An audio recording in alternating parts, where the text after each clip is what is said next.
안녕하세요, 상디입니다. 오늘은 원피스 1065화를 리뷰하겠습니다. 이번 화의 제목은 6배가 펑크로. 먼저 시작 장면은 조로와 부룩입니다. 조로는 이곳이 정부의 섬이기 때문에 베가펑크를 따라간 남이 일행을 걱정했고, 카리브는 와노쿠니를 떠난 건 좋지만 정부의 섬은 예상 못해 화들짝 놀랍니다. 이에 조로는 카리브에게 떠나라 했고, 카리브는 이를 분하게 여깁니다. 한편 릴기스를 따라간 남이 일행, 이들은 연구실의 스케일에 감탄합니다. 그런데 갑자기 세라핌 공사라는 실험관 앞에 징대 세라핌이 등장합니다. 징대 세라핌은 놀랍게도 파괴 광선을 날렸고, 남이 일행은 징대와 똑같은 게 갑자기 공격하자 깜짝 놀랍니다. 게다가 징대 세라핌은 마치 쉐뉴르 핑크처럼 바닥을 헤엄치기 시작합니다. 급기야 남이의 목까지 조르는데, 이에 화가 난 상디가 징대 세라핌을 날려버렸고, 로빈도 분노에 차 거대한 손공격을 펼칩니다. 하지만 또다시 피해 로빈 앞에 나타나 공격을 준비하는 징대 세라핌. 우솝이 징대 세라핌을 공격하지만 징대가 이번에는 우솝을 붙잡습니다. 그 뒤 징대의 얼굴을 향해 사격하려는 프랑키. 그런데 이후 3명의 베가펑크가 나와 싸움을 중지시킵니다. 먼저 첫 번째는 베가펑크 3호 에디슨, 두 번째는 베가펑크 4호 피타고라스, 세 번째는 베가펑크 6호 요크입니다. 3호와 4호는 로봇 계통이며 6호는 먹는 것을 좋아하는 여자 대식가입니다. 이후 고대 왕국에 대해 설명하는 베가펑크. 에그헤드는 고대 왕국이 기술과 비슷해 미래의 섬이 아닌 과거의 섬이라 합니다. 또 공백의 100년에 대해 자세히 알지 못하지만 에그헤드는 고대 왕국에 비해 덜 발전했다고 합니다. 이어 드래곤과 이야기하는 이루샤카가 등장했고, 다음 장면 루피 일행을 놀라게 한 뭔가가 나옵니다. 그것은 900년 전 고대 왕국의 로봇으로 추정되는 무언가로 크기가 상당하네요. 여기까지 1065화를 알아봤는데 드디어 이번 화에서 고대 왕국의 떡밥이 나왔습니다. 아시다시피 고대 왕국은 900년 전부터 800년까지의 공백의 100년 시기에 있었던 거대한 왕국으로 세계 정부의 전신인 20개국에게 패배할 것을 예감해 자신들의 존재와 사상을 포네그리프에 기록해 남겼고, 세계 정부는 이 역사를 숨기기 위해 공백의 100년을 파헤치는 오하라의 학자들을 모두 몰살시켰습니다. 아쉽게도 고대 왕국의 내용은 굉장히 한정적이라 현재까지도 그 정보가 없는데, 원피스 최종장이 들어서 그 정보가 이제 밝혀질 것 같아 많은 팬들은 기대하고 있습니다. 그리고 그 정보가 500년 후의 미래로 불리는 에그헤드 섬에 밝혀지는 게 상당히 재밌습니다. 베가펑크의 첨단 과학 기술로 가득 찬 에그헤드 섬이 실은 고대 왕국의 기술을 따와 발전된 가능성이 생겼고, 이 기술들이 고대 왕국 기술의 일부라면 과거 고대 왕국은 엄청난 문명을 가진 과학 국가로 볼 수 있습니다. 또 충격적이게도 고대 로봇들이 등장해 로봇이 더 이상 현대의 기술이 아닌 게 밝혀졌습니다. 이전까지 프랑키와 베가펑크만이 로봇들을 만들어 현대 과학기술의 최고봉으로 알려졌지만, 이미 그 로봇들이 수백 년 전에 있었다는 것은 꽤나 충격적입니다. 실제로 고대 이집트의 과학기술은 현대에서도 인정할 만큼 당시 최고의 기술인데, 고대 왕국도 고대 이집트처럼 옛날의 기술력이 현재에도 뒤처지지 않는 비슷한 느낌입니다. 그렇다면 고대 왕국의 과학 수준을 엄청나게 높여준 그 주체는 누구일까요? 아마도 그것은 고대의 달민족 비르카인으로 추정됩니다.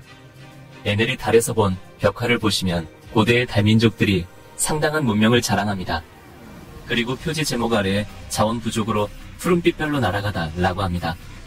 이것은 달의 자원이 부족해 고대의 비르카인이 지구로 이주한 것을 뜻하며, 비르카인은 지구의 풍족한 자원을 활용해 공백의 100년 시기 동안 엄청난 발전을 했을 걸로 보입니다.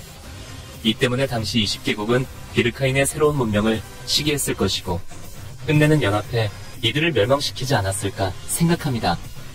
비르카인과 베가펑크는 한 가지 공통점을 가졌습니다. 뛰어난 기술력을 가졌지만 일손과 연구비가 부족해 현실의 벽에 부딪혔다는 것입니다. 물론 베가펑크는 그 고민이 현재 진행형이지만, 달에서 탈주한 비르카인은 지구를 만나 물 만난 고기가 되었을 겁니다. 비르카인은 지구에서 자원과 일손을 충족한 뒤 이번에 나온 고대 로봇도 만들었을 것이고, 벽화에서 보였던 하늘을 나는 공중전함도 만들었을 걸로 생각합니다. 그리고 그 공중전함은 현재 이모가 보유해 이를 악용하지 않을까 생각합니다.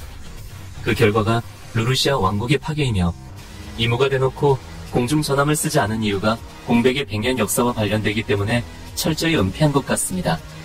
아마도 비슷한 원리로 달에서 온 것으로 추정되는 외계 민족인 누나리아족을 철저히 없앴다고 봅니다. 또 세계 정부가 포네그리프와 공백의 100년 연구를 그토록 금지하는 것은 고대병기의 부활을 막는 데 있습니다. 실제로 알라바스타 왕국의 포네그리프에 고대병기 플루톤의 위치가 기록되어 있고, 황금도시 샨도라의 포네그리프에는 고대병기 포세이돈의 위치가 기록되었습니다. 세계 정부가 그토록 무서워하는 고대병기 또한 공백의 100년 시기에 달에서 지구로 이주한 비르카인이 만들었다고 봅니다. 그런데 플루톤과 포세이돈의 위치가 기록된 포네그리프는 있지만 마지막 고대병기 우라노스의 위치가 기록된 포네그리프가 없습니다. 이것은 루피 일행이 아직까지 해당 포네그리프를 못 찾았다거나 세계 정부가 아주 오래전부터 우라노스를 빼서 기록을 남길 필요가 없는 경우입니다. 앞서 잠깐 언급했지만 아마도 우라노스는 이무가 사용한 공중전함일 가능성이 큽니다. 만약 우라노스가 이무가 보유한 공중전함이면 정부는 결국 한 개의 고대병기를 보유한 것이 되지만 나머지 2개의 고대병기를 결국 못 얻었기 때문에 불안감이 굉장히 클 겁니다. 따라서 공백이 100년 역사를 들키는 것도 큰 문제지만 어느 누가 플루톤과 포세이돈을 들고 세계 정부에 도전할 수 있기 때문에 포네그리프의 연구를 금기하는 것이라 봅니다. 그런데 최근에 재밌는 추측이 나왔습니다. 그것은 고대병기가 핵무기의 이름을 따왔다는 추측으로 플루톤은 플루토늄, 우라노스는 우라늄에서 그 이름이 탄생했다는 추측입니다. 실제로 플루톤은 조선 사상 최악의 괴물이라고 불릴 만큼 엄청나게 무서운 전함이며 공격 한 번으로 섬 하나를 흔적도 없앤다는 무시무시한 파워를 가졌습니다. 물론 우라노스의 정체나 그 위력은 안 나왔지만 플루톤 못지않게 강한 무기로 예상이 되는데 유독 포세이돈만 수천의 생명을 구할 수 있는 사랑의 힘이라고 표현했습니다. 포세이돈 또한 세계를 바다에 침몰시킬 정도의 무서운 힘을 보유한 것은 맞지만 포세이돈의 소유자가 그 힘을 어떻게 사용하냐에 따라 천차만별의 차이가 생기게 됩니다. 이를 보면서 플루톤과 우라노스도 무서운 힘을 가진 병기지만 선한 사용자가 쓰면 수많은 사람들에게 이로운 도구가 되지 않을까 생각해봅니다. 그리고 베가펑크가 목숨을 위협받는 이유는 고대 왕국의 기술을 재현할 만큼 무서운 기술력을 가졌고 이무가 공중전함을 사용해 왕국을 파괴하는 등 많은 사실을 알기 때문에 그를 죽이는 것이라 봅니다. CP0 멤버들은 루치가 루루시아 건과 관련해 베가펑크를 죽이는 것 같다고 추측하자 하보려고 하지마, 우리 휘말리게 하지마라며 루치의 생각을 저지했습니다.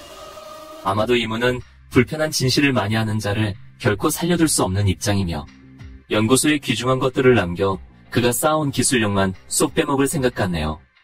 결국 토사구 팽당하는 베가펑크는 자신의 애처로운 심정을 드래곤에게 알린 것이며 이제부터 루피 일행은 베가펑크를 철저히 보호해야 하겠습니다. 아무튼 이번 영상은 여기까지며 세부적인 분석과 그림을 다음 영상에 다루겠습니다.